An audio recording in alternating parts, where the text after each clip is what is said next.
700 కిలోమీటర్ల అప్పుడు రావడం జరిగింది పాదయాత్ర చేసుకుంటూ. ఇక్కడికి రావడంతో భద్రాచలం కన్నా ప్రారంభమైన పాదయాత్ర ఇక్కడికి వచ్చినప్పుడు ఎందుకో ఫస్ట్ టైం ఇక్కడనే నా కాలు పెరిగింది. నన్ను ఇక్కడ హక్కున చేర్చుకొని హాస్పిటల్ వైద్యులు కూడా తీసుకొచ్చి ఇక్కడ దగ్గరుండి మళ్ళీ తెల్లారి ప్రోగ్రాం పోస్ట్పోన్ అవుతామని చెప్పి ఇబ్బంది పడతాం. ఒక్కొక్కరు షెడ్యూల్ చేంజ్ అయితే మొత్తం చేంజ్ అవుతుంది. కాబట్టి ఎట్లయితే అనుకున్నాం మీ అందరి ప్రేమాభిమానంతో మీ అందరి ఆశీస్సుతోటి మళ్ళా దుబ్బాకలో మొదలైతే హైదరాబాదు డిసెంబర్ 1న మన పాదయాత్ర దిగ్విజయంగా ముగించుకున్నందుకు మీరందరూ సహకరించినందుకు పేరు పేరున ప్రత్యేకంగా జైభీం తెలుస్తున్నాం మిత్రులారా. సరే, వేదిక ఏదైనా కానీ ఏమన్నా జరని కానీ మనం మాట్లాడుకోవాల్సింది మాట్లాడుకోవాలి. మాట్లాడే టైంలో మాట్లాడకుండా మౌనంగా ఉన్నవాడు, కొట్లాడే టైంలో ఇళ్ళలో కూర్చున్నవాడు ఇద్దరు మాల ద్రోహులే. అవునా కదా? ఇది నిజమా కదా? మీరు చేతులు చెప్పాలి. కొట్లాడే టైంలో కొట్లాడేవాడు, మాట్లాడే టైంలో మాట్లాడేవాడు జాతి ద్రోహులే కాదా? రైట్.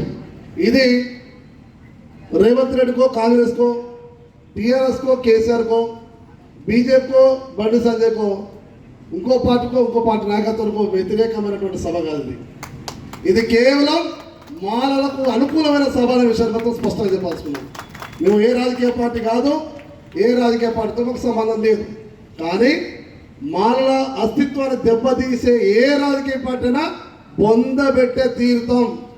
అవునా కదా? ఇది చరిత్రలో ఇంత మా మిత్రుడు చెప్పినట్టుగా గతంలో చంద్రబాబు కావచ్చు, గతంలో పాలకులు ఉన్నటువంటి వాళ్ళకు కూడా ఇది అనుభవం. ఎందుకు ఈ పరిస్థితి? మాలలు అంటేనే ఇంత మిత్రులు చెప్తున్నట్టుగా పాట పడినట్టుగా మనలు మాట్లాడినట్టుగా ఈ సమాజానికి భోగపెట్టింది మాలలే కదా.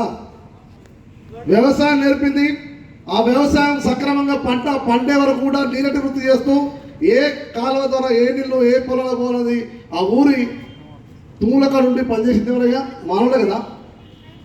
ఈరోజు మగ్గం వరకు వేసుకొని మొత్తం బట్టలు అందించింది కూడా మానవులే కదా. ఈరోజు చెరువులు తవ్వించినటువంటి అశోకుడు ఆ చెరువుల కింద ఈరోజు పంటలు పండుతున్నటువంటి ఈ సందర్భంలో నీరటి వృత్తి చేస్తున్న మానవుడు ఎవరు చూసినా మానవులే కదా. ఈ కాకతీయ సామ్రాజ్యంలో యుగంధరుడుగా ఉన్నటువంటి సేనాధిపతి యుగంధరుడు మన మాలే కదా. రేచర్ల రుద్రుడు మాలే కదా. పల్నాటి యుద్ధంలో కత్తి దూసినటువంటి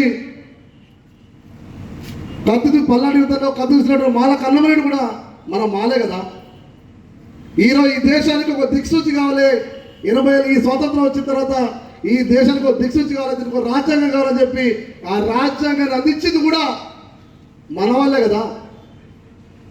ఇంత త్యాగం చేసిన మనం ఈ సమాజంలో సాంస్కృతిక విప్లవంలో కూడా అంతేందుకు ఈ గడ్డ మీద అనేక కమ్యూనిస్టు పోరాటాలు జరిగినాయి. అవునా కదా? నక్సల్బర్ పోరాటం అవచ్చు, కమ్యూనిస్ట్ పోరాటం అవచ్చు, ఎర్రజెండా పోరాటం జరిగినాయి.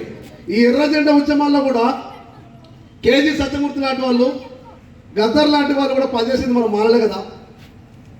అంతేందుకు ఈరోజు ఈ తెలంగాణలో ఈ మంత్రి పదవులు, ఈ ఎమ్మెల్యేలు, ఎంపీలుగా బుగ్గకారులు తిరిగే వీళ్ళందరూ కూడా ఈ బుగ్గకారులు అందించింది మానవులు కదా. అవునా కదా? అంటే మాల తెలంగాణ ఉద్యమంలో పనిచేసింది ఎవరు?